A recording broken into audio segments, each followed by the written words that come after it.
Small conference.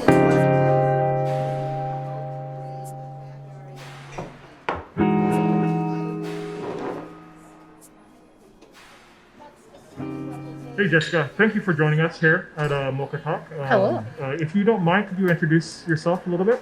Hi, I'm Jessica McCombs, and I'm a native Salt Laker. And I'm also a graduate student at the University of Utah studying pharmaceutical chemistry. And lately, I have also been moonlighting, I guess, as the singer of a band called Spirit Machines. And I just, I don't know, also just a Salt Laker. It's been weird. It's fun to see human faces and not just be digital. Just want to say hi to everybody out there. Really happy to be on the show. Mocha Talks, talking a little bit about what it's like to be, I don't know, biracial in Salt Lake City and in the now. Yeah, we're so excited to have you. And you and I know each other a little bit personally. And so I'm super excited to be able to get to know you a little bit more and hear a little bit more about your experiences here.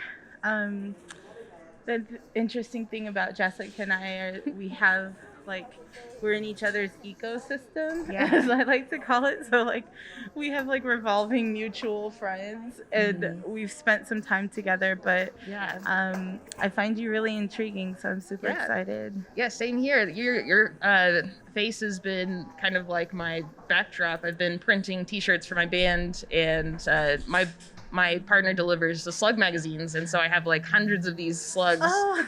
And so it's I take the pages and, when I'm laying down for paint to kind of amp me up. So I was really excited about their last issue that was amplifying Black voices. Yes. And it's fun to, flip through and be like, oh, I actually kind of know these people.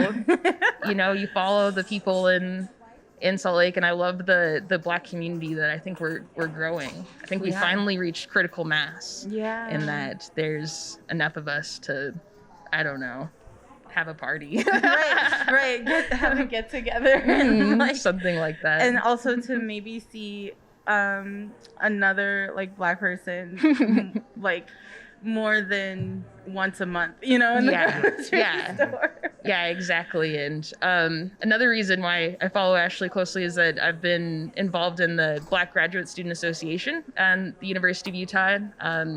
The university is really focusing on diversity and inclusion, and so they funded a Black Cultural Center on campus where Black students can go. There's a prayer room. Sometimes there's yoga classes and all sorts of programming. And so outreach is something that's really important to me. And so I'm always looking to see how other people are doing it because I'm very shy. Yeah. And to get out there and do outreach, you kind of have to be out there. But I think you are. I think I see you around, and I definitely think it's amazing that. So tell us. So you're studying.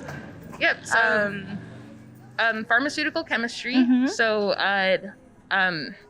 it's funny how I got into chemistry because my mom's actually a graphic artist. My dad's a musician. Wow. And he was in the military actually, and lived out here, which must have been, sometimes I imagine being here in the 80s, living at Dugway and being kind of a Black man. And my mom just really liked Black music at the time, which I don't know, I guess music just connects people in that way. And so, but being an artist is tough. And so they were always really pressuring me to go into the sciences. And when I was in high school, I really liked photography. And so I was doing a lot of photography in the darkroom. But at that time, everything was moving to digital. And I thought I wanted to be a photographer. And when, it became clear that the darkroom part of it was going away, I was sad. I was like, oh, that's what I liked. And so in college, I studied chemistry and got kind of sucked into this life of I loved it. And so they're like, you should go to graduate school. And I didn't really question it at the time. I was like, that's just what you do. And I think a lot of people, they get in their career track where they're just, get on the train, as I like to say, and they just, you get off.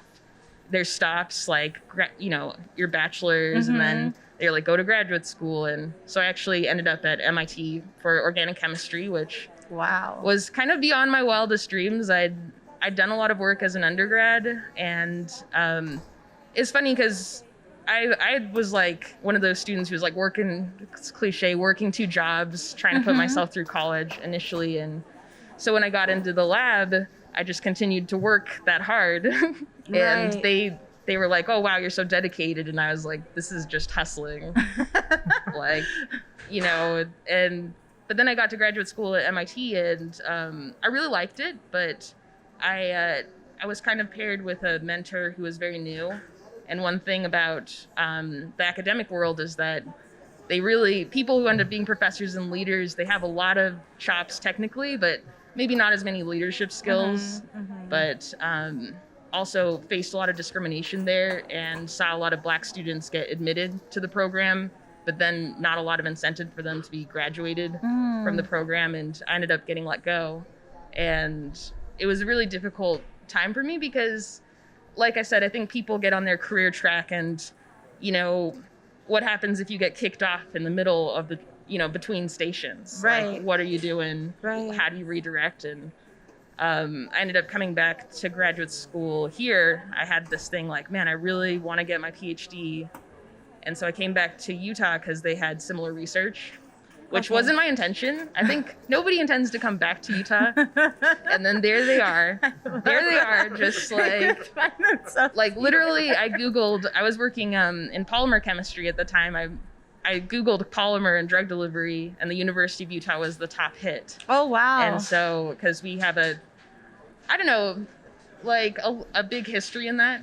I think the University of Utah is internationally known. Okay. More than it's United States known, but But in any case, I ended up back in graduate school and, learned through that, because I was kind of I think being biracial here in Utah, you feel a lot of pressure, especially if there's not a lot of Black people around, to just put your Blackness aside. And you're just like, I just was really on this like trying to be white as possible mission, which is hard to say because it wasn't conscious. It's just those are your friends that are around you. And, I tried to fit into the mold of the achiever. And after my experience at MIT, where I found out that there's a reason that affirmative action exists, it's to give people opportunities, whereas I had been an affirmative action achiever for a long time, where I was always the only one, and people kind of assumed certain things about me because of that.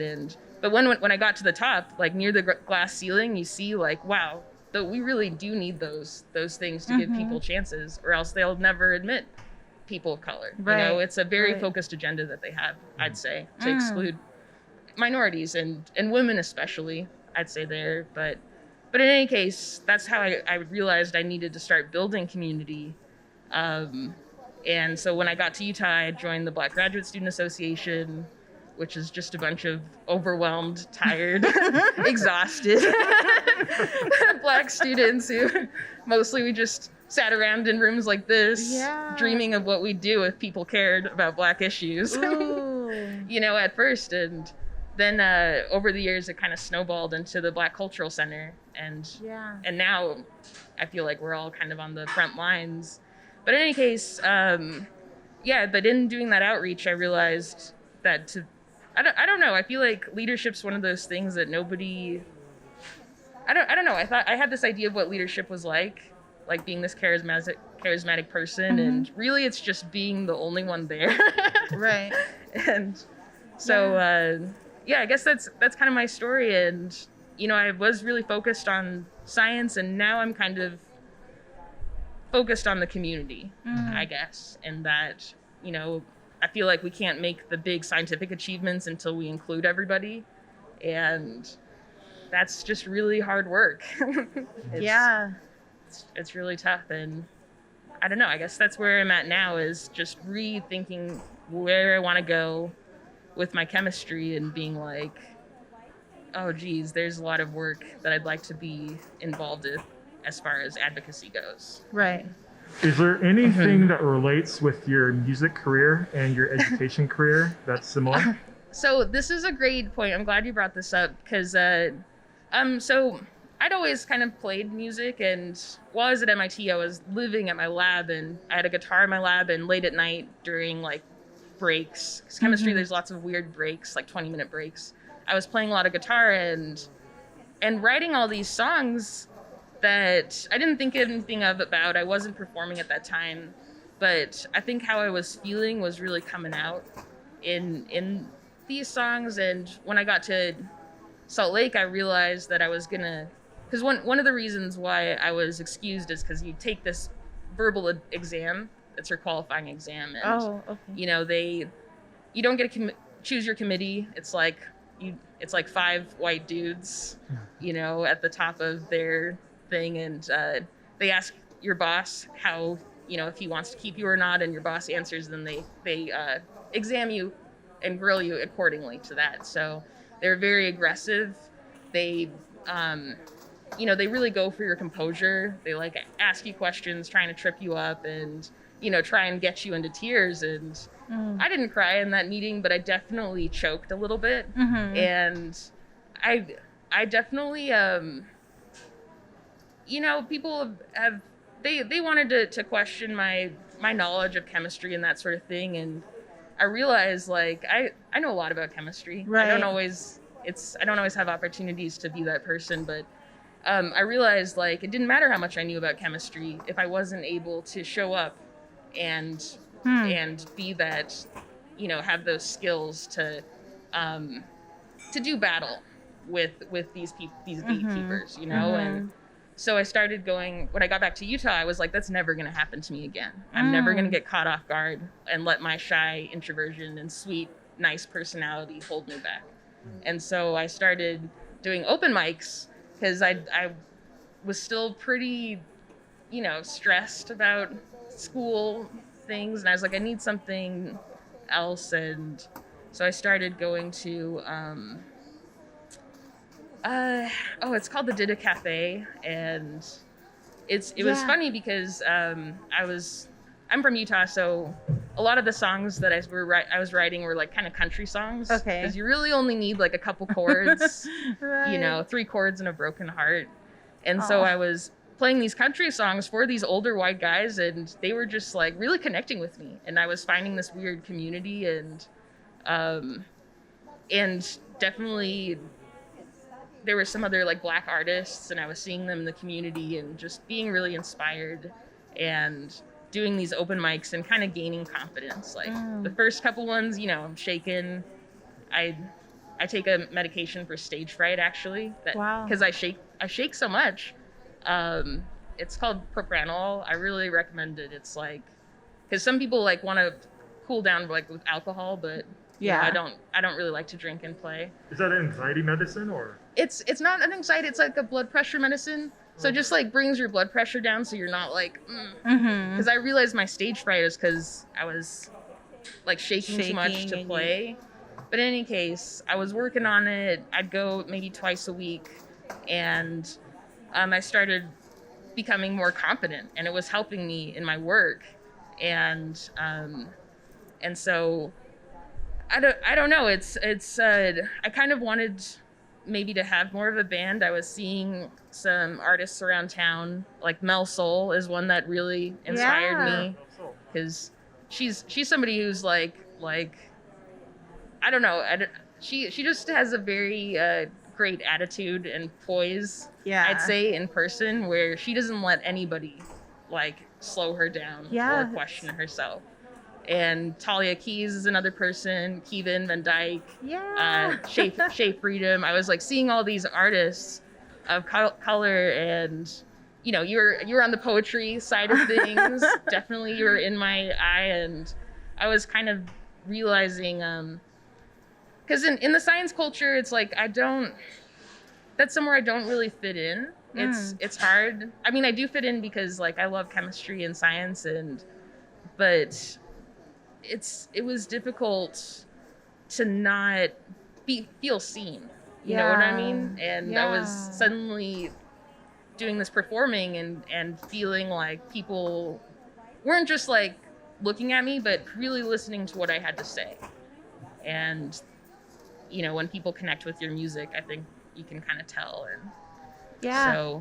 so that's kind of how it started. And the band situation, that's interesting because I met my partner at one of these open mics, and Cute. it was really cute. It was really cute. He's from Boston. Okay. And he kind of sang like a really funny song. I don't know. He was from Boston, and we didn't really connect that first time, but he reached out to me and asked if there were any like shows or jams, and there was a South Salt Lake open jam that I really wanted to go to, but sometimes when I was like showing up to these places alone, you know, Right. like a biracial person, which doesn't feel weird to me because that's like my everyday, but sometimes I have to understand that other people, they don't usually see somebody like me, and they don't know what to do with me. Yeah. I'm really empathetic, and I can feel their anxiety about it, and I get anxious. But so I asked Dave, I was like, can you come with me to this jam? Because sometimes I get disrespected, you know, and I wanted an ally in it. And he has big curly hair, and so we went to this jam and totally got disrespected the way I thought it would go. But he wasn't taking it. You know, he was just like, I can't believe those people were so disrespectful to you. Right. And he was like, are people always this disrespectful to you? And I think when you're alone in it and you don't have that community to kind of say like, hey, that wasn't right, you don't notice almost. Yeah. You know, and Yeah. it was crazy to be with somebody who was like pointing it out and not letting it just slide all the time. And I think that's what gave me the confidence to really pursue the band more, because I had kind of like a posse of people who weren't just gonna, you know, let me get passed over or ignored. And it's interesting. I don't know. I'd have to ask you guys how you felt. Like, so everybody's after George Floyd. I guess with my music, it's interesting with the police brutality, and that, you know, over the last 5 or 10 years, there's been a lot of instances, and, you know, I think a lot of us took it in stride before. And now I'm looking back through my music, and I have about a song for every one of those instances that's just like filled with pain, that's kind of in my vaults. Right. You know, and I just, it's interesting now that everybody is paying attention, because I like want to sing those songs, but now I'm like nervous because people are listening. I think it's the perfect time to sing those songs when people are listening. And I think that, Jessica, I think that your experience is so valuable and needed, especially the specific experience that you said. Like we think of chemists, we think of scientists, and we kind of think of them in this vacuum, right? Yeah. And like everybody knows about the issue of getting, you know, women in STEM or, you know, like that representation, but there's so much more specificity to that you're speaking to, I think, to the point where, like, when you're telling your story about getting let go from MIT, I almost wonder, like, if you had not been a person of color, like, would there have been a little bit more leeway for you? You know what I mean? Like, in getting tripped up. But then I also think that your music, like, that experience coming to your music is so powerful. And I think that you would be doing a disservice to us, like, people like I'm over here like your sis, you know? And like people who aren't as close to you too, like not hearing that, because we need to be able to have spaces where we can lament, you know, and we can grieve together. Yeah, and I like how you said grieving, because it is a lot of it is grieving, and there's different like levels and waves of it. And it's funny because that experience happened about 6 years ago, and you know, it really hurt me, because I gave it my best, right? You know, and they were trying to gaslight me into feeling like I wasn't good enough and that I had done something wrong, when really there's a lot of political things that went into it. But, you know, there was a student of a white male student who's, you know, you're really good looking, handsome guy. He went to the same university as our like department chair at that time, and he had failed classes, and I had passed all my classes, and I'd actually like taken extra classes because I wanted to do the biology track and the chemistry track, and so I'd taken all these classes and passed it, and I did all this work, and this guy, he like had failed classes and hadn't done as much work, and he actually approached me after the fact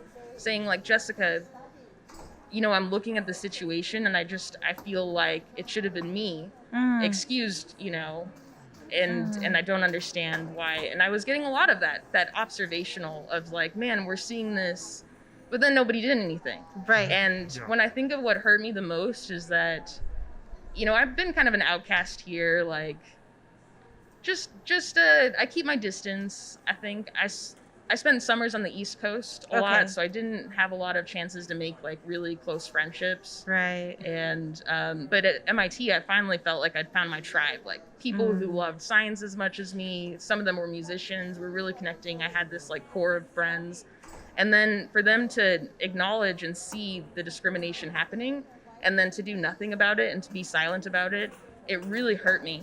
And that's one of the injuries that I think I've had to nurse the most, because it's like, I can be mad at the system, but everyone told me it would be like that. Right. You know? Yeah.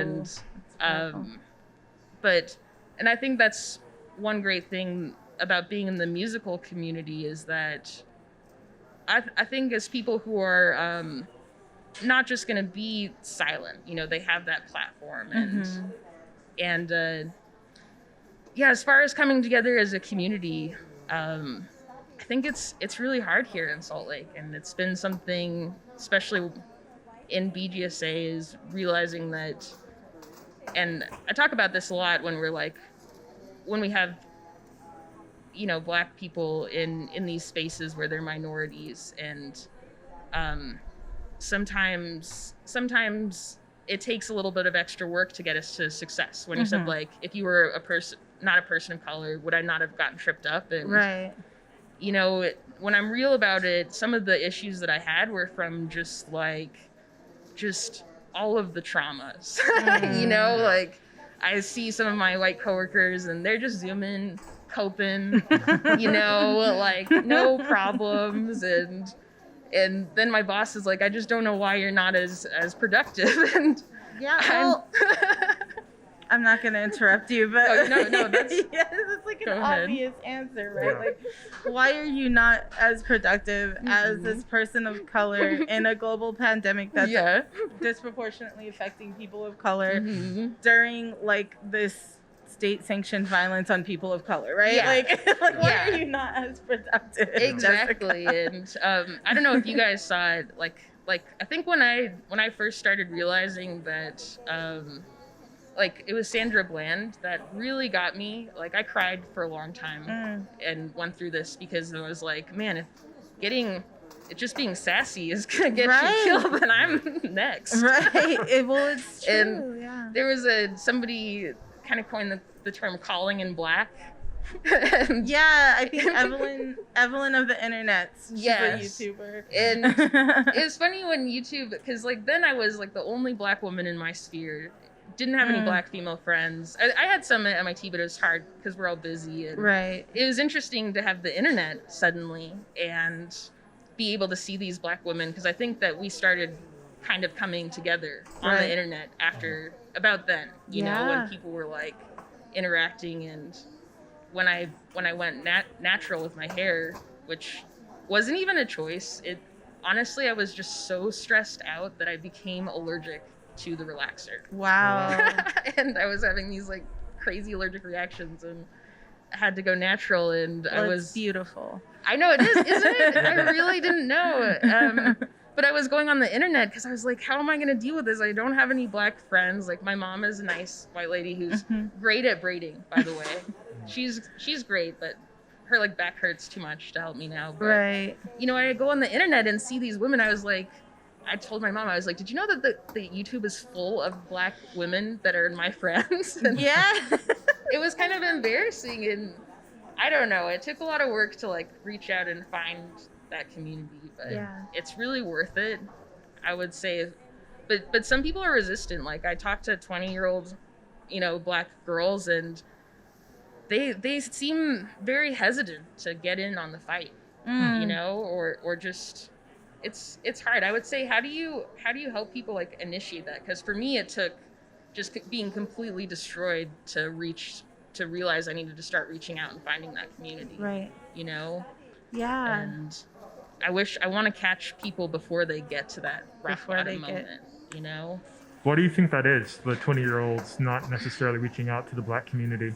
I think it's hard because 20-year-olds are different in that, like, I work with an undergrad, and she told me that just being on Facebook was a generational gap between us, and I think it's hard to tap into that anger and sadness. I think looking back on it, I thought that Black people who were out there on the fight, were angry and like making their lives harder than it needed to be. And because I just felt like I just had to protect myself at all moments. And anytime I gave any space or presence to those feelings of injustice, because once you open up that dialogue with your inner self, is like, hey, how did you feel about when that person said, wow, I can't believe that you were actually qualified, which was like a moment that I had with a coworker where, I'm not a bragger, but I just like, he asked me about a thing and I was like, I knew everything about it. And he was like, wow, I can't believe you're actually qualified. Wow. And it's just like, it's funny because everyone is mad right now about the death of George Floyd, and I'm just sitting here like, man, it's pretty uncomfortable for you guys to be mad for this 5 minutes. Try being mad for 31 years. Right. Exactly. And I think it's getting into that pool of just being present with their own feelings. I think you're right. I think that's why yoga is so hard for Black people. Yeah. Yeah. Yes. Yeah. I can't tell you. I mean, this isn't about me, but I like what you're saying. Like, what I hear you saying is that the ability to tap into our pain and also the recognition of the constant barrage of assaults that we experience, right? Even in just those comments, right? Like, I can't believe you're actually qualified. Like, that's hurtful. Yeah. And so to be able to like tap into that as a young 20-something, that is a scary thing to do, right? Because then we have to sit in that, and then we also have to realize that so much of our life experience revolves around the ways in which society, right, has been unfair or been rude or mean or hurtful to us. And that's a flood. That's opening a floodgate. And so I guess that's kind of my next thing that I wanted to point that I wanted to talk to you about, your mentorship and advocacy. It seems like this is like you're passionate, like you're here, you're like ready to do this work. And it's funny because I think where it comes from for me is that my parents worked a lot. I didn't grow up with my dad. I felt like I was on my own a lot. And my parents, they did their best to prepare me, but nobody really, especially because like my mom is great. Like she definitely I think has shouldered a lot in being in an interracial relationship. I don't think I realized growing up how big of a deal it was for a Black man, white woman pairing. Like, we're still not ready for it in the media. Right. Cheerio commercials. Oh, yeah. Well, I knew it was a thing when, a show that I really liked, it was a web series at first, which it was Adventures of an Awkward Black Girl. I love, Yeah, and I was like, oh, my life. And there's this whole arc where she dates a white guy and those issues, and I felt so seen. And then when it got put on HBO, they eliminated the interracial relationships. Yeah. And made it, black woman, black man. Right. And which is, I understand, because like we definitely need to see that more. Yeah. But I was like, wow, we're not ready, not even on the black show, to deal with that. But anyway, growing up, I didn't have a lot of like just mentors, and the mentors that I did have were chemistry, and I think that's why I like really bonded with chemistry, because it was places where people saw me and were like, you have talent, go forth, and not just like, we like you in the picture, but like don't be, you're not going to be on the team really, all those situations. But so when I was at MIT, it was coming up this where they were excusing me. They're like, we don't think you've done enough work. They were using all of that vocabulary, quality, etc. And I was just ready to just lay down and be like, okay, but I have an older sister who I didn't grow up with, and she studied she has like a master's in public administration. Okay. And that sort of thing. And when she heard what was happening, she was like, oh, hell no. Yes. They cannot just dismiss you. And she's like, Jessica, you think... I was really naive at then. I really believed that maybe racism wasn't like you know what I mean? I was still in denial about it. And I think that people are having that wake-up moment that even I had, as a biracial person. And she stepped in and told me, you have to document everything that's going on. You have to get these things in writing. Like she got me a conversation with the dean of students, or the associate dean, and told me how to talk to him and what to say. And I had been trying to get a meeting with him for a while, but I don't know what she said to him. She called him, and he called me the next day saying, I want to talk to you first thing Monday morning. Yes, big sister. Yeah. And so I talked to him, and all he had to say to me was, we are aware of the chemistry department. And, it's like, they know that their people are like this, Right, but they're not doing anything. But we were able to get it so that I was able to get my master's degree, because they wanted me to leave without even getting a master's degree, even though we were about to publish in Nature Chemistry. Wow. And I just, she helped me really fight for that master's, and showed me that, like, you can't just,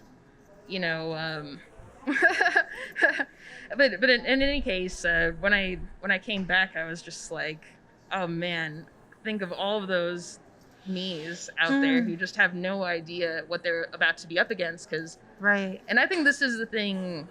A lot of people say that they don't see like racism, or they think of racism, they think of police brutality, but a lot of the violence that's being done is you wouldn't see it because you're not hanging out at the glass ceiling where it's happening. Right. You're not up there on the board. Right. You're not up there, with those professors in that room of white dudes. Right. And so to be that close and see it, I felt a lot of just responsibility to develop these leadership skills to just prevent people from being in that situation. Because, I'd worked my whole life to be at MIT, I'd sacrificed, I just had like overcome so much, and for them to just dismiss me like that, right? I really was like suicidal. I felt like my whole world was over. And to have my sister come in and just be like, no, like you deserve, to just give me that sense of self-worth, and so it kind of just it really only takes one person. Yeah. Honestly. And in my new department, we have there's only one female faculty, but so in any case, to continue the story, I came back to Utah and was like, I'm just going to prove them wrong. I'm going to work as hard as I can and be the best. Right. And they'll know, which is a very dangerous way to approach things. And so I got to that same point, to my qualifying exam, and had like a complete nervous breakdown. Oh, geez. Yeah, because I just, like the pressure was too much. Right. And, you think about people getting overwhelmed and stressed, like maybe, you'll miss a meeting or two. It was like like complete shutdown. I couldn't even tie my shoes. I was Wow. just sitting, you know, I didn't complete the exam. But this woman in my department, Dr. Lim, she reached out to me and was like, you're obviously having a breakdown, a nervous breakdown. You need to like, she got me into crisis counseling, you know, like totally understood because she had gone through it herself. Right. You know, and she was like, you're so lucky that this is happening now and not when you're 45 trying to go for tenure, Right. when it's going to affect your heart, you know. And I don't know, just having one woman in my department made it so that I could continue graduate school because, you know, just being like seen and helped, I was able to like, you know, get back on track. Right. Get back on track Right. from that. And so now I'm just like, even though I may not be like the best, it's just, you'd be surprised what a little bit of showing up will do for somebody. Yeah.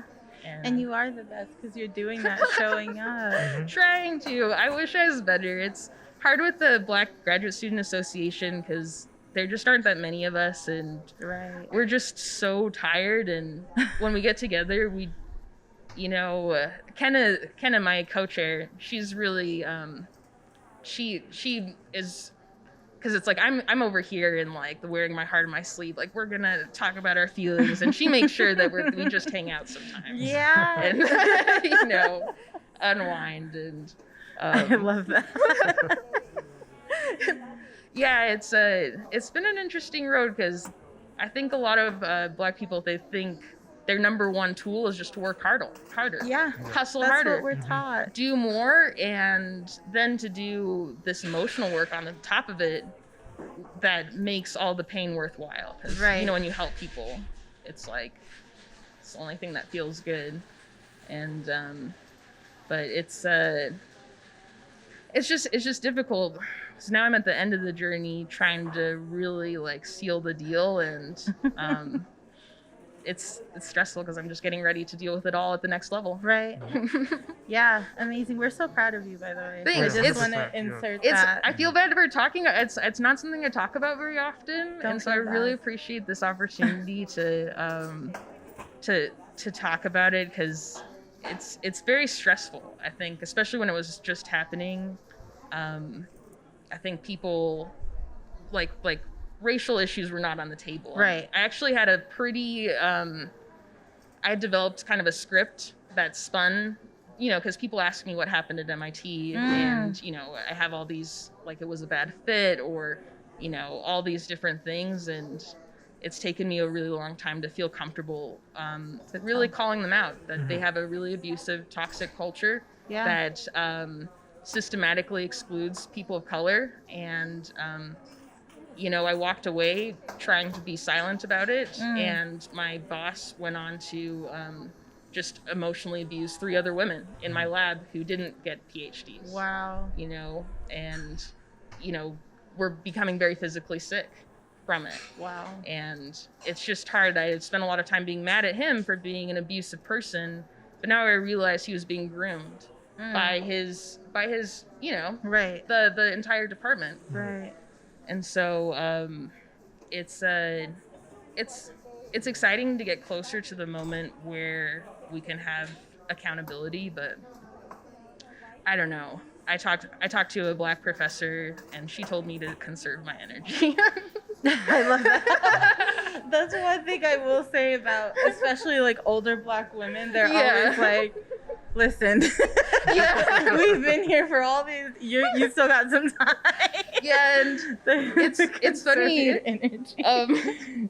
There's actually the Black Student Union on campus is really strong, and they have this whole resolution that they're submitting to the university that has some great points about diversity and inclusion and recruiting, and they were telling us about it in the Zoom meeting, and I feel like I'm that older Black person. Yes. And I were looking at each other just like, they're like, man, they have so much energy. Yeah.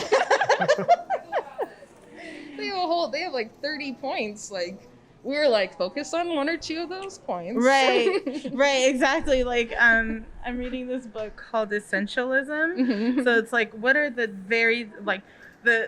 the top priority is what? You can't say priorities because that's like, but yeah, just conserving your energy and bringing to the table your experience, your lived experience. Yeah. Like you said so many times, like it's so powerful for those students to be seen by you know, by someone who's been there and who also, like you said, like little things like who know the language, right? Who know the key words that they'll say and like what that really means. Yeah. Before this, you were kind of talking about a goal that you might have to make a comic. Oh, book. yeah. So as soon as I had my my like awakening, as I'd say, it was funny because so I was having this nervous breakdown, was trying to navigate this new internal system of a body that was no longer gonna just do what was toxic, and you know what I mean? Like it was a bodily revolt of like, you know what?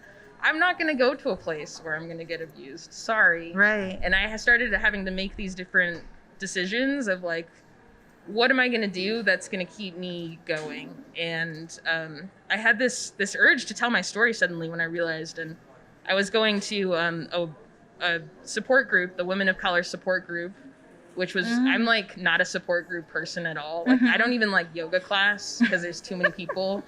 But, you know, I was like trying to find new strategies. So I was like, I will try anything at this point to get back to work. So I'm a workaholic. And the older woman running the support group, she was, you know, laughs at me and she's just like, oh, you're just having your awakening. It's like, it won't hurt. It's like so bad eventually, you know? And so I was like, I'm going to tell my story and, because I was realizing what was going on. I think one of the things that makes situations abusive, because, you know, we talk about microaggressions and how they contribute to kind of this hostile work environment where you don't feel something that people who haven't been there don't understand, because there's a lot of this, like, what is it really? Like, is it really that bad? And part of it is that you have to...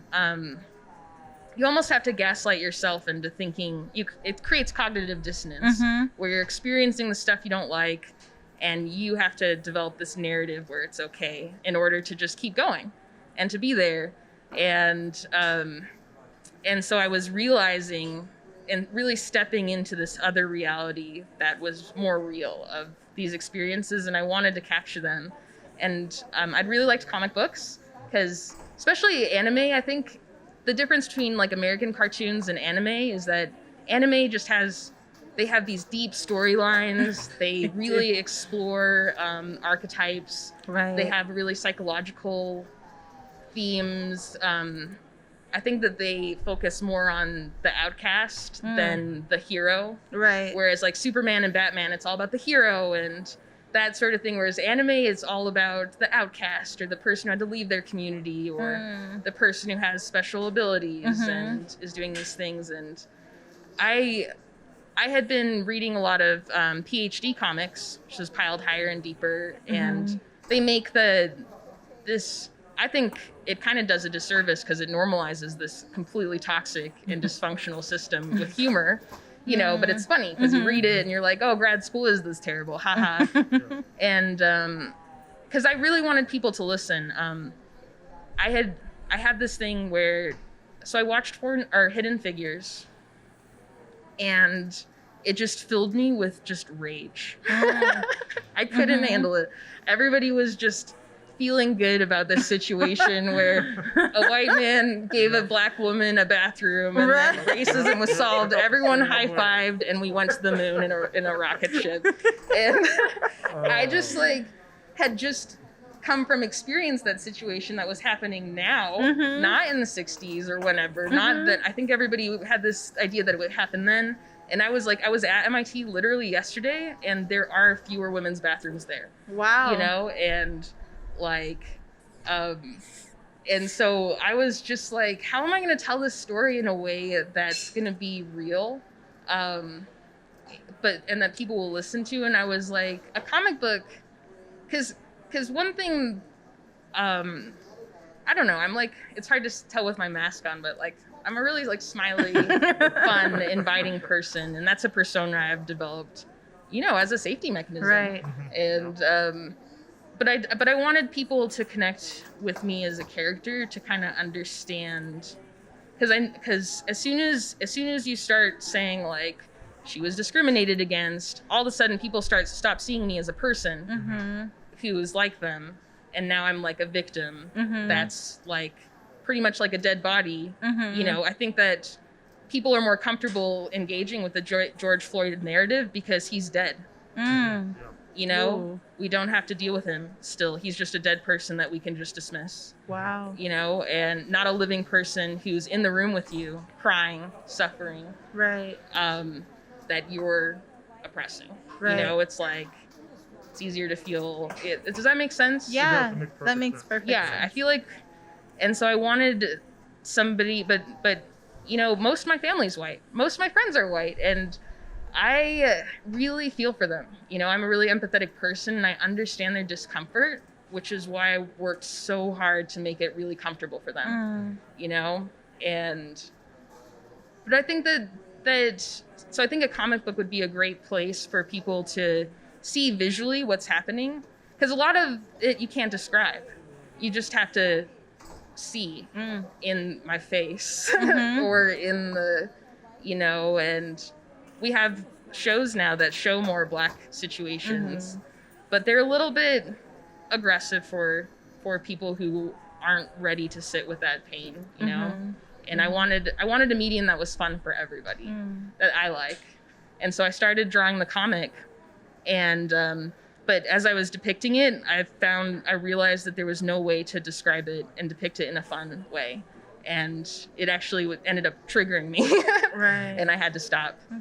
Because I realized, like, wow, I'm going to need, like, real therapy about some of this stuff, Because they, I don't know, it was just an intense time, especially because I was there during the Boston bombings. Oh, wow. And I just like happened to like, I don't know, they just didn't, campus was closed for a lot of things. There's a lot of drama on campus, but we were still being asked to come to lab.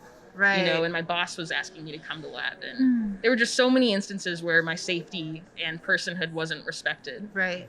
That I don't know. I was like, maybe we're not ready for it. Everything. I don't know. I got really shut down about it actually for a long time, until now, I guess.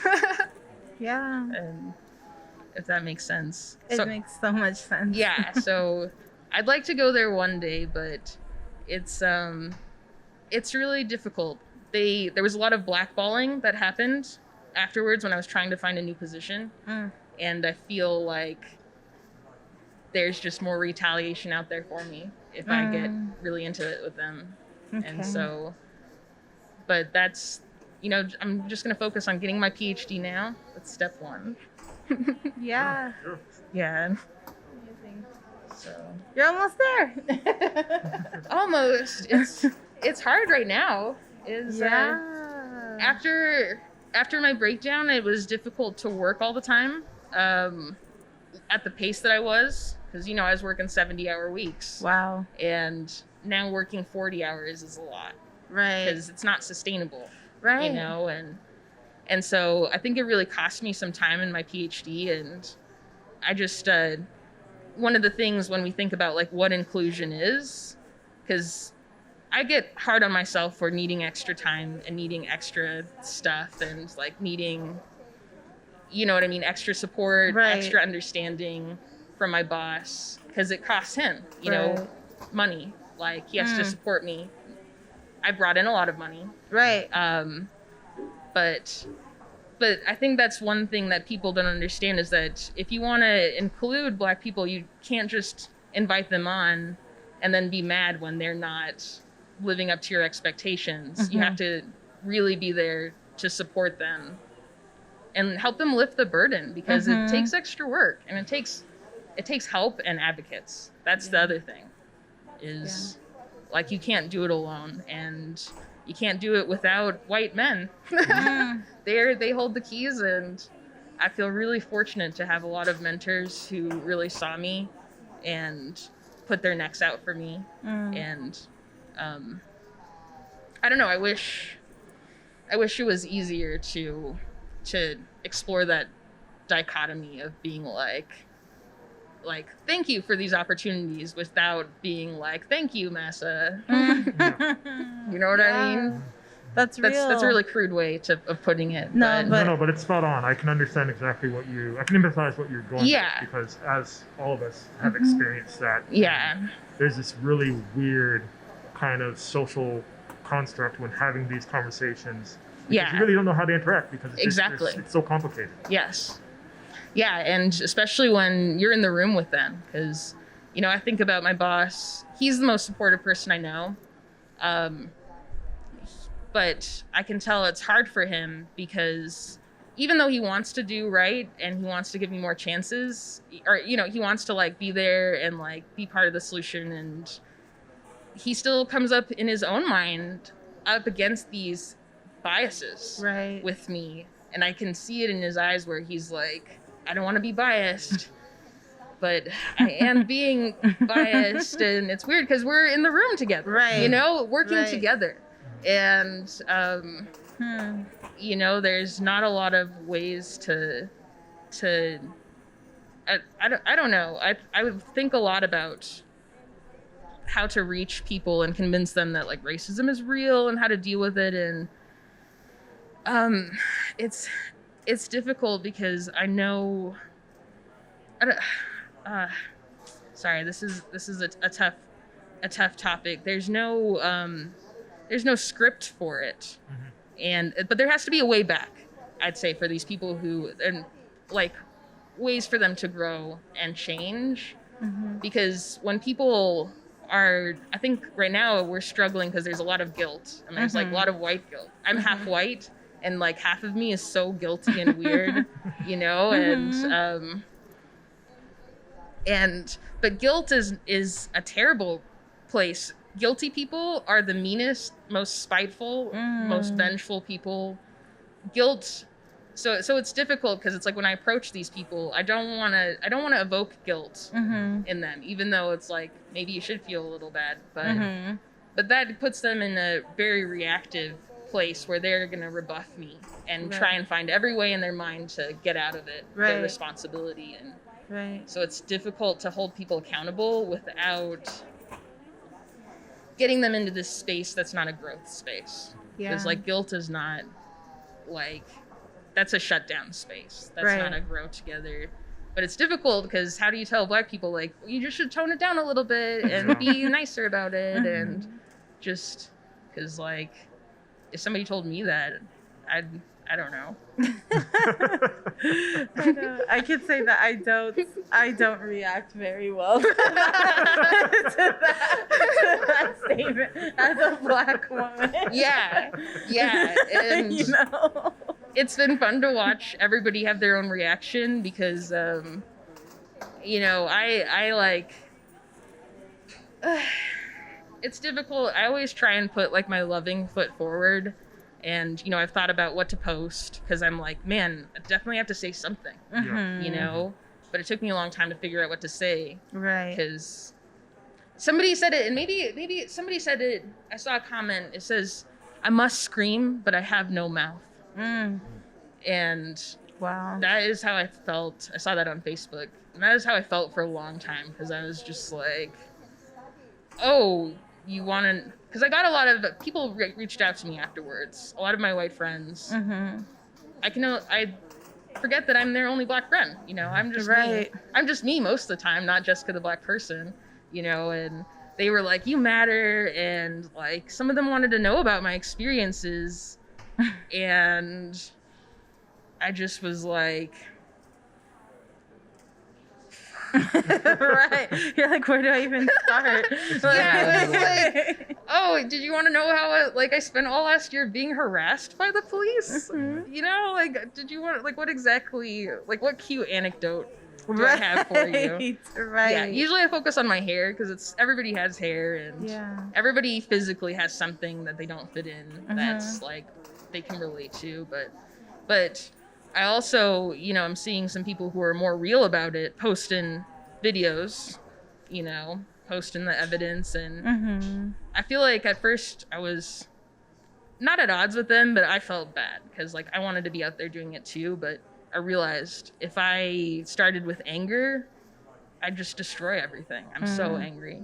Like, I can't go to the protests because I'd just be smashing stuff. Yeah. And I just got off of probation because I was being harassed by the police all last year. Wow. You know, and is like, I can't really participate in that. We all have our place, you know, like whether it's protest, conversations, or making your work environment better for people of color, which you are obviously doing. Yeah, trying to. It's tough because you have to start in all places. It's funny to deal with this like all lives matter thing, and I spend a lot of time studying where those people are coming from, so that I can. Cause mostly those people just want to feel heard in their own struggles because they're struggling too, and you know, one place where it was funny where I was like, man, I really have to stand up if I'm really going to be about inclusion, because we have like one Mormon, like really Mormon coworker, and I feel like she feels really attacked and discriminated against sometimes because we're all scientists. And we're just like feeling a certain way and had to make the space more inclusive for her, or you know, or like I feel like I do there aren't any Black students. So I feel like I'm doing a lot of work that's generally good, but it's fun now to very specifically be able to focus, and because I feel like even in the inclusion and diversity, everyone wanted to hear about everything except for Black issues. Right. Yeah. And that's very true. That's so real. It's really hard. I was like all cynical on Facebook the other day, and people were giving me a hard time because I was like, I wanted to change the world. Now I just want to get my PhD and make my music. And people were just like, oh, you're so cynical, like blah, blah, blah. But the next day I saw the Merck, which is a chemical company. They had a women chemists of color. They have like a grant thing that they give out every year. And so they were having a panel of the recent grant recipients. And I'm looking at this picture, and they just all look white, Asian, and like maybe Iranian, you know? And it's just like, when women chemists of color look like everything but a Black woman, like what message are you sending to me about where I fit? And I'm kind of realizing that I just have to go where I'm wanted, and you know, and just see what I can do, where I can do it. I don't have to be, you know, in that toxic environment in organic chemistry doing it. Right. You know, that can come later. Yeah. I think that's super important what you're talking about, because I think a lot of like when we think of like the work, right, anti-racism work or work dismantling anti-Blackness, right? Yeah. We think of like busting down those doors, flipping the table, putting our chair down and be like, I'm here, brother, you know? Yeah. But I think in a more nuanced way, right? A lot of that work can be just what you're saying, is like protecting your peace and saying that, okay, one day maybe I can be on that panel, and that's okay. Like I definitely want the tide to change to where I can see myself or somebody on that panel, but also like at this moment I'm choosing to do like the work where I am and where I want to do it, right?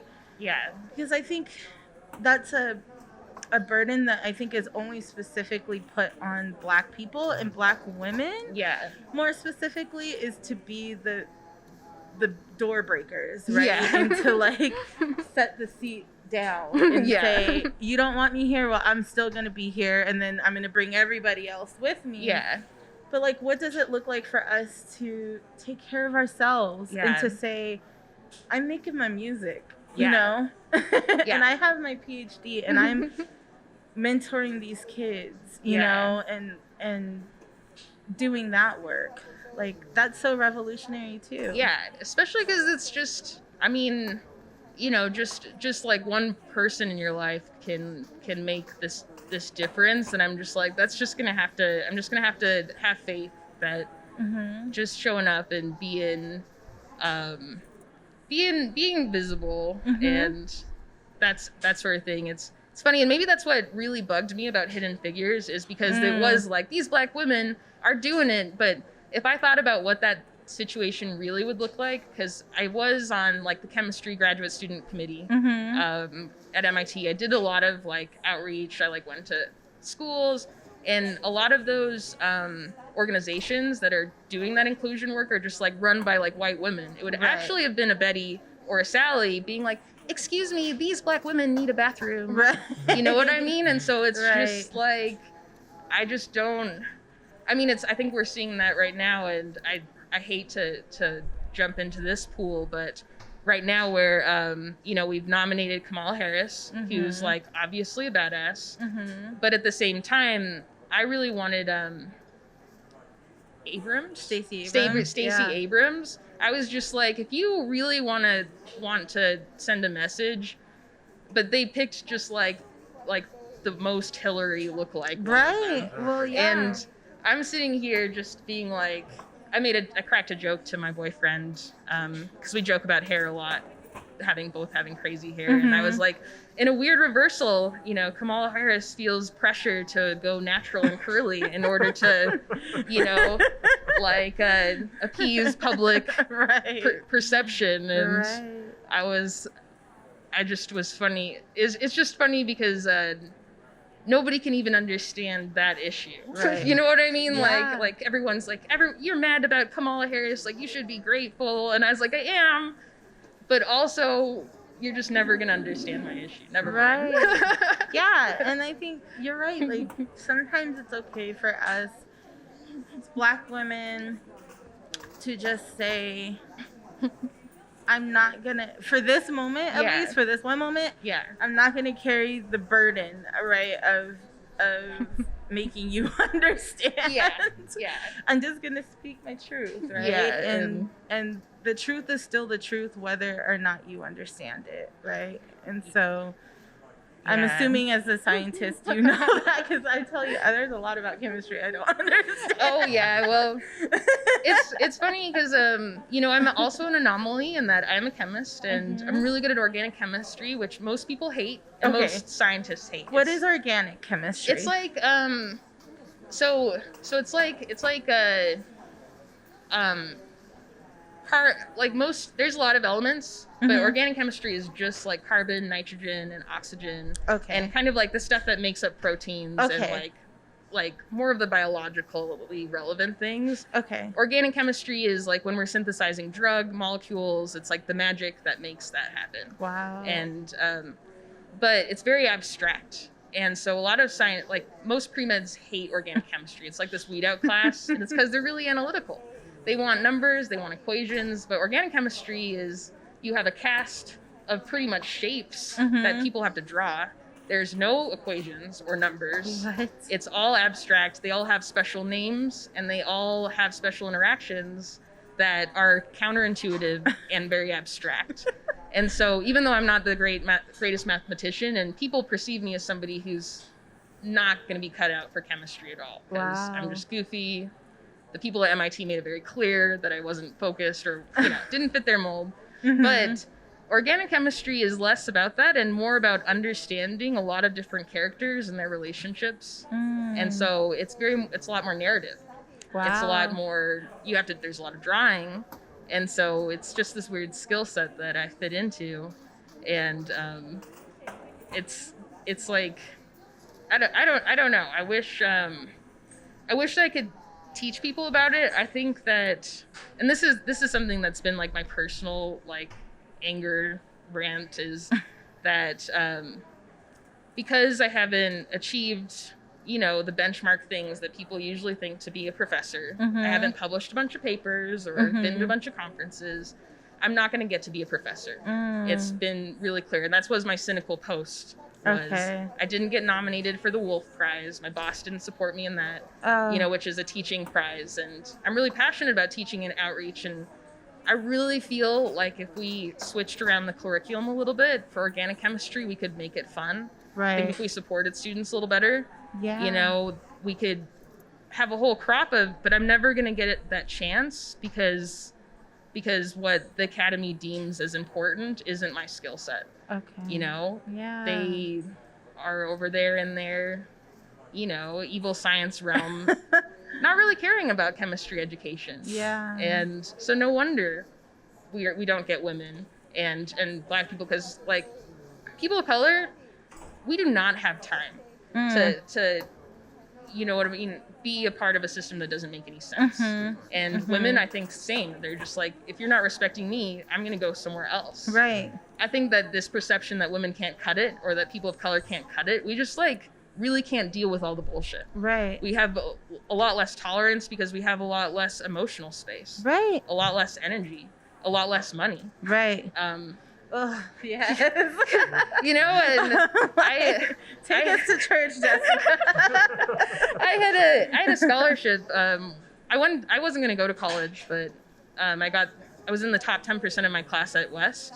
So you get like an honors and interest scholarship, but you have to keep a 3.7 to do this. And I kind of bombed my first semester because I was still working both my jobs and didn't realize that you can't just that you have to work in college. I think a lot of freshmen have that. Yeah. I always try and prepare rising freshmen. It's just don't try and do too much. Don't take 8 classes. Just take one. And so I lost my scholarship, but I appealed it. And in my note, I was like, I don't want to have to choose an easier major to get A's. Right. Because I have to I still have to pay to live. Right. And even though my rent was only $250 at that time. But to a freshman, that's a lot. Yeah. I couldn't afford to live in the dorms because they make you buy all of that food. They do. And I just am bread and eggs I was just looking at the meal plans because I was with my undergrad, and it starts at $30 a week. And that's just a lot. It's so expensive, the forced meal plan. And then you already... Yeah, I'm not even going to go on my rant about then the food's bad, and it's just I'm not going to eat this food. But in any case, just looking back on it, I don't know how students are doing it. I just want to be there to help them and tell them it's okay to just feel like crap the whole time. So related to that, everything you've been learned as you are today, what would you tell yourself at a younger age that could really benefit you in your growth? I think I was really focused on having enough money when I was younger, and back then the advertising was go to college and get a paycheck, and then you'll be able to provide for yourself. And I kind of naively went into that wanting to be a doctor and chasing this dream of money, and because it's funny because one of the reasons why I wanted to have money was just so that I could have a relationship. I was seeing my mom and my stepdad, who raised me at the time, and we were some of the casualties of the housing crisis. We lost our house to some of those subprime mortgages, and my dad worked for Delta, and after 9/11 they went bankrupt. And my mom's an artist, so she's just always fringe. And so I was seeing that it was hard to have a relationship when you don't have financial stability. Wow. And so I was like, oh my gosh, I'm going to go to college because I'm a romantic. I was like, man, definitely don't want to get divorced from a person I love because we're poor. Right. And so I was doing it, and I made all these decisions based on this dream of money. But when I got to MIT, I had the opportunity to stay because I fought for it, and with help, like I mentioned, from my support network. And I realized that I was just gonna get another job that was gonna make I was like, why do I want this degree from MIT? You have a PhD from MIT, you could be the president of Dow one day, But then I looked at it, and I was like, well, I actually this is interesting because I had there's one female Black professor that I've had one. Her name is Dr. Paula Hammond. She's an amazing person. She's the chair of bioengineering at MIT, but she wasn't then. And I went to her, and she was really real with me, and I was mad because I felt like she was dismissing me, and she was just trying to help me. You know, she said, go back to lab and look at your life. Like, really look at your life. This is your life. And I didn't understand it at the time. I was like, but my life is chemistry, and I want to get my degree from here, and that sort of thing. And she's just like, no, like, look at your life. And I realized that it was making me sick, working like that, being disrespected, they don't want you to have creative pursuits, they don't want you to have relationships, you know, in those spheres. They want you to give 1,000%. And it was making me sick. Like, I literally grew like a weird tumor on my arm. And it was just because, you know, I was with this boss, and with, you know, you don't have boundaries as a student. There's no HR. So, you know, there's a certain amount of, but anyway, and so, you know, and I was still drinking the Kool-Aid of you just have to be twice as good in order to barely make it, which is weird because we imbibe that shit, you know, because we know we're excellent. You know, when we're doing stuff and getting recognition, you're just like, I'm twice as good as you. And you almost are just like relishing it. You're just like the suffering, you know, and like suffering for the cause. And I realized I didn't want to suffer anymore. And I think I'm still kind of like, and it was tough for me to like put my band's link forward because I'm still coming out as a creative person, I'd say, of like, I'm this artist, and I'm going to be an artist and a scientist. I'm going to do it. And because I always thought that maybe later when I had the money, I'd do all this stuff, you know? And I'm realizing now, like, whatever, you know, you're not going to have energy to do something that you hate for that much longer. 20-year-old me. 20-year-old you. You have to put some things on your plate that are going to fill your cup and give you that energy to keep moving forward. Because obviously we all have to do stuff that we don't like. Not everyone can make money doing their passion, but you have to find a balance, because you're just going to run out of energy. And then that emptiness is a really scary place to be. And, you know, I think that's where I was with my breakdown, is I didn't have anything else to hinge my self-worth on. Somewhere where I felt powerful and meaningful and like potent, and with, I don't know. I just, I would say, like, I was just reading this kind of an article like this. And one thing that she said was like, think of when you were a child and what really got you going. Because it's like, in the article it said, we really think of children as not knowing themselves, when really you kind of know yourself better.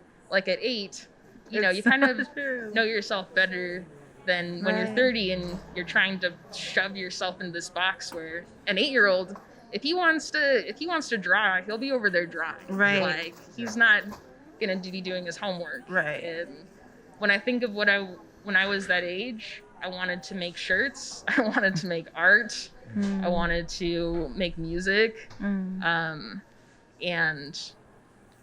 you know what I mean? Like, and so it's like, why not do those things? You don't have to wait to do them, even if it's just a little bit.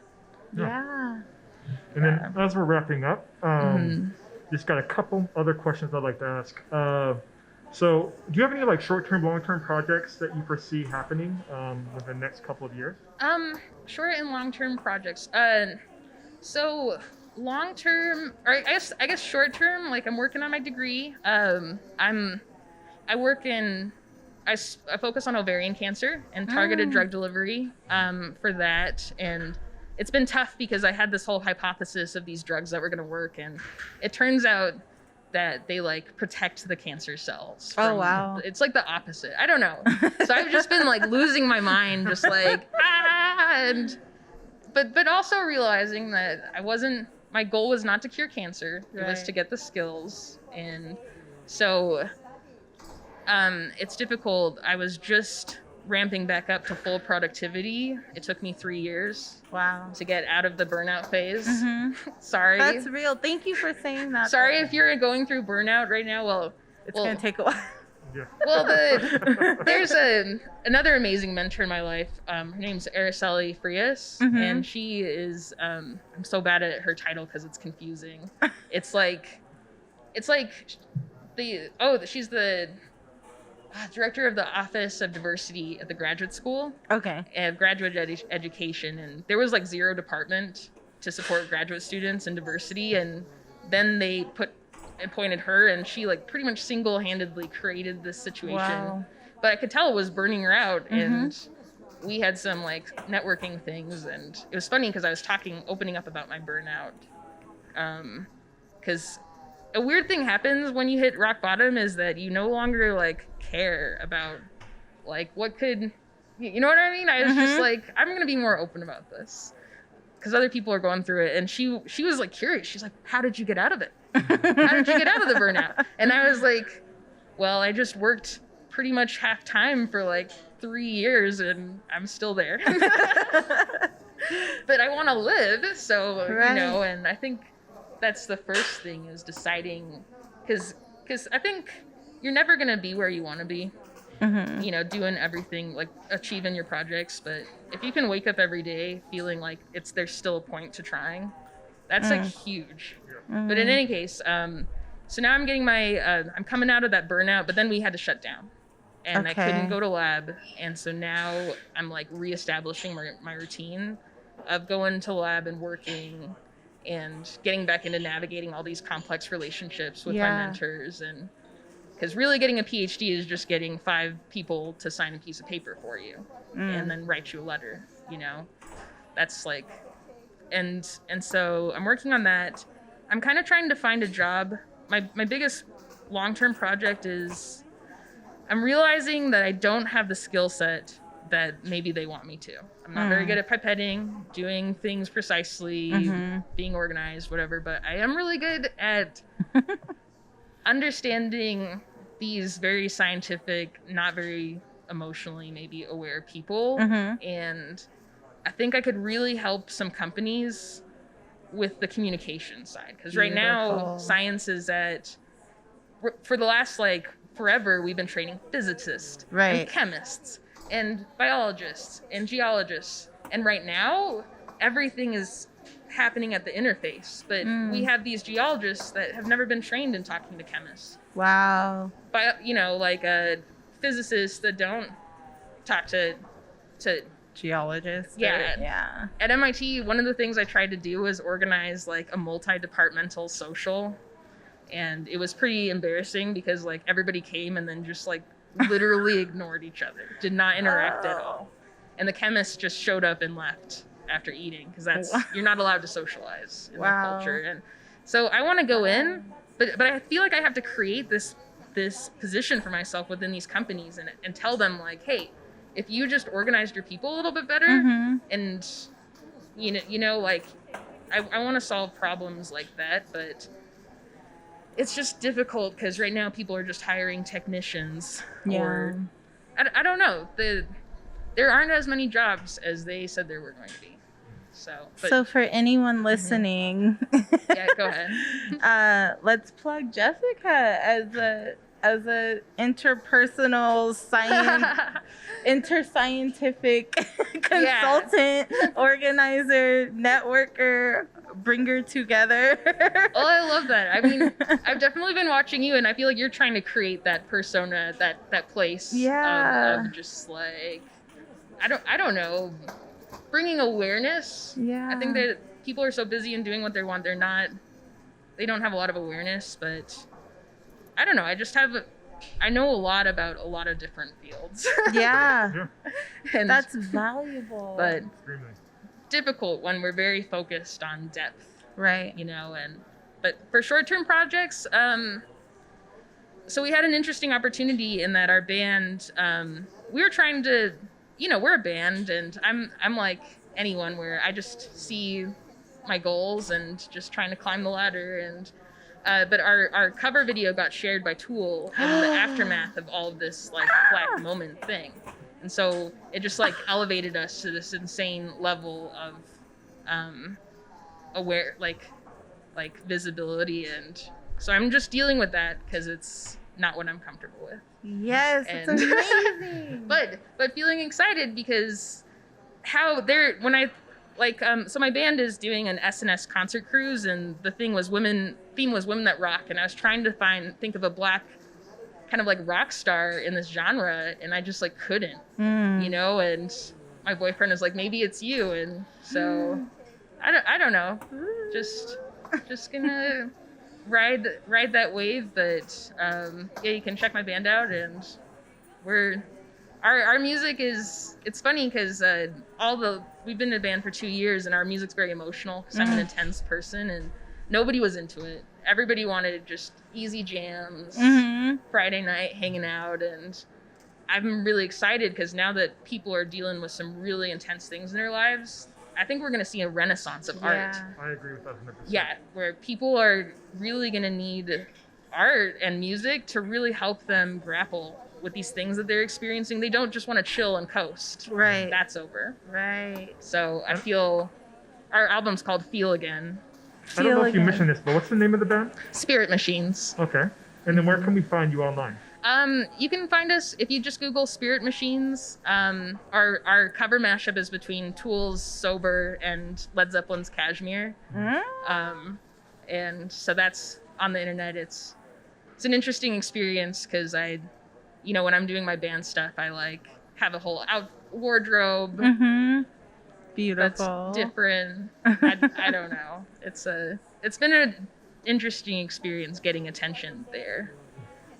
But yeah, also feeling anxious. It was a weird thing to feel like affirmative action on the musical side. Not to say that that's what it was, but yeah, I don't know. It's just an anxiety I guess I had about the experience because everyone was like posting their Black thing. Even Slug, after pretty much ignoring the Black narrative for the last decade, was like, we're gonna have a whole issue on all the Black news we've been ignoring. Sorry, that's my salty call out. No, that's real. I think it's okay to hold our local community accountable, right? Like it's okay to say you need to step up. I mean, at the same time, I definitely hoarded that issue. You know? But I was also. Yes. I know. Kidding. A gorgeous picture. I know. I often have that out, and I was very excited about it. Mostly because I don't know. I just love. It's funny talking about music because and I was hoping. I know we're out of time, but talking about expressing our feelings and I really appreciate. I want to see like more poetry, and I think a short-term project that I have is maybe to do more poetry. Yes. With music, you can really hide behind the music and the melody. It really puts some distance between the words and the feelings and the listener. And because my friend was doing this poetry thing all summer, and I was like, I'd never write a poem. It's so honest and exposed, and I think I'd like to get more vulnerable in that way. I'm really excited to see that from you if one day you would be comfortable sharing with me. Maybe one day. So with all of that and talking about the work that you're doing and also, like we just mentioned, holding our community accountable, Jessica, where do you see yourself here in Utah, like in the Utah community? But also, this is a two-part question. What do you want to see like this community become? It's amazing to be here at the Watchtower because I feel like the Watchtower has been one of these holdout spaces. I agree. Of just like, I think that Salt Lake's at a place kind of like where Austin or Portland were. Like, you see that's like keep Portland weird or keep Austin weird. And I think right now, I was just mentioning it, whereas like as the conservative, hold over the city relaxes, we're almost losing some of our really unique voices because there's not that pressure, to be different, and everybody's feeling more comfortable. And I don't want people to become so comfortable that they're not really pushing the boundaries of what it means to be different in Salt Lake. And so for me, one of my goals, I'd say, and this is like really pie in the sky, is we have a lot of local music here and a lot of local talent. And I really want to, my partner and I have started this entity. It's called Sweet J Records. And I want to make a place kind of like this where people can buy local merch, local music, and to kind of recreate this community. Because I feel like, and to connect it more, because I feel like we have all these communities, but they're like kind of cliquey and not comfortable enough to really reach out to each other. And so I don't know.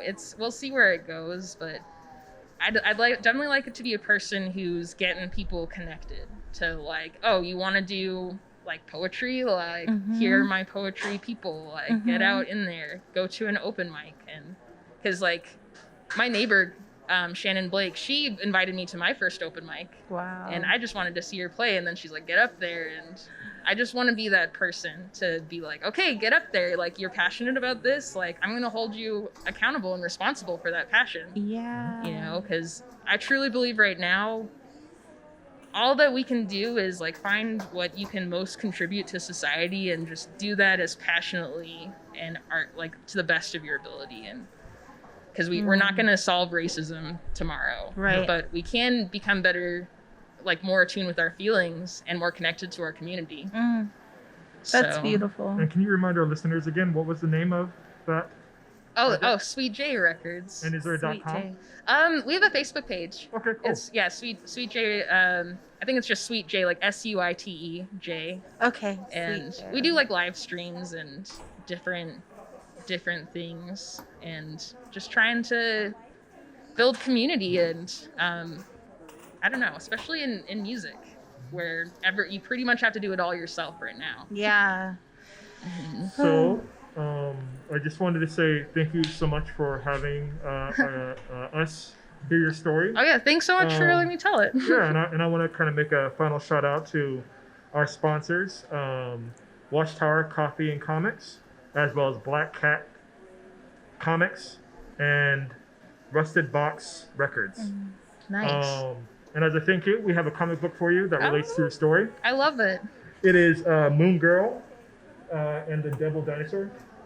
And basically it's a story about a woman or a girl who's a super genius, and she basically wants to be involved in the community, and she wants to solve problems. And there's a dinosaur that comes from another dimension, and also feels very insecure in its space because it's a dinosaur, a devil dinosaur. Yeah. So they kind of relate on that, and they have adventures. So we would like to get this to you. And also in the future, we will be sharing the link of this comic book to our listeners. You can also find this comic at Watchtower Coffee and Comics, as well as Black Cat Comics. Yeah. Cool. Thanks so much. Thank you amazing. so much, Jessica. Is it okay if we have her give us a little sample? Can she sing us out? Yeah, I would love that. Is that possible? We only have a little bit of time, but I know. Yes, I'm sorry. I'm that person. This song is a song that I like to sing like when I'm warming up. It's by Maxine Sullivan. It's called A Little Brown Bird. And sometimes I feel like I'm that person, but all through the nighttime there's a little brown bird singing in the hush of the darkness and the dew, singing in the hush of the darkness and the dew. Would that his song through the stillness could go winging, could go a-winging to you,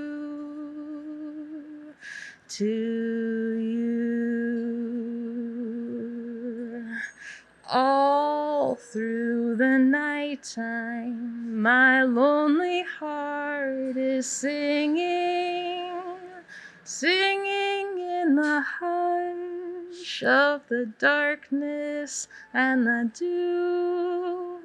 Sweeter songs of love than the brown bird ever knew.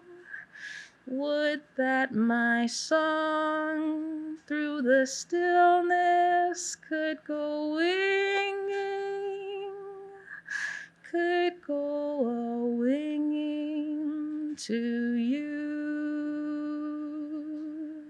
to you.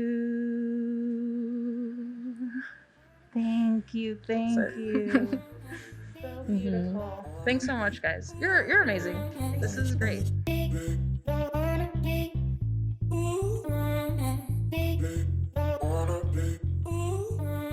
Thanks for listening to Mocha Talk and Caffeine Dreams. Be sure to follow us online at Mocha Talk Podcast on Facebook and Instagram, or on our website at mochatalkpodcast.com. Special thanks to our sponsors, Watchtower Coffee and Comics, Rusted Box Records, and Black Cat Comics. We'll see you on the next episode.